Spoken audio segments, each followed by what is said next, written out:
രാഹുൽ മാങ്കൂട്ടത്തിൽ കേസിലെ അതിജീവിതയ്ക്കെതിരെ പരാതിയുമായി രാഹുൽ ഈശ്വർ. തനിക്കെതിരെ വ്യാജ പരാതി നൽകിയെന്നാണ് സൈബർ പോലീസ് നൽകിയ പരാതിയിൽ ആരോപണം.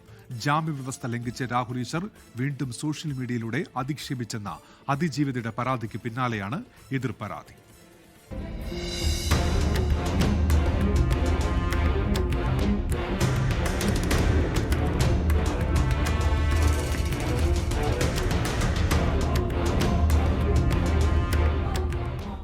അതിജീവിത പരാതി നൽകിയതിനു പിന്നാലെയാണ് രാഹുൽ ഈശ്വറിന്റെ എതിർ പരാതി.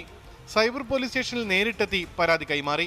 അതിജീവിത തനിക്കെതിരെ വ്യാജ പരാതി നൽകിയെന്നാണ് രാഹുലിന്റെ ആരോപണം. താൻ വീഡിയോ ചെയ്തത് അതിജീവിതയുടെ ഭർത്താവ് പറഞ്ഞ കാര്യങ്ങൾ മാത്രമാണെന്നും രാഹുൽ ന്യായീകരിച്ചു.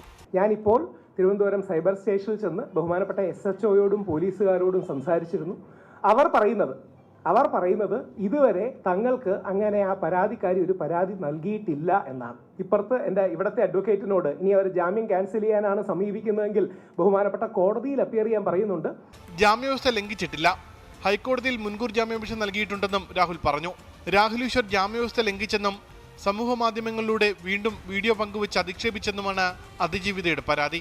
പ്രത്യേക അന്വേഷണ സംഘം മേധാവി പൂങ്കുഴലിക്ക് നൽകിയ പരാതി തിരുവനന്തപുരം സിറ്റി സൈബർ പോലീസിന് കൈമാറിയിട്ടുണ്ട്. 24 തിരുവനന്തപുരം. ലോകത്തെവിടെയായാലും ഏത് സമയത്തും 24 വാർത്തകളും ഓഗ്മെന്റഡ് റിയാലിറ്റി പാക്കേജുകളും എക്സ്പ്ലെയിനറുകളും വിശദമായി കാണാൻ ഞങ്ങളുടെ യൂട്യൂബ് ചാനൽ നിങ്ങൾക്ക് സബ്സ്ക്രൈബ് ചെയ്യാം.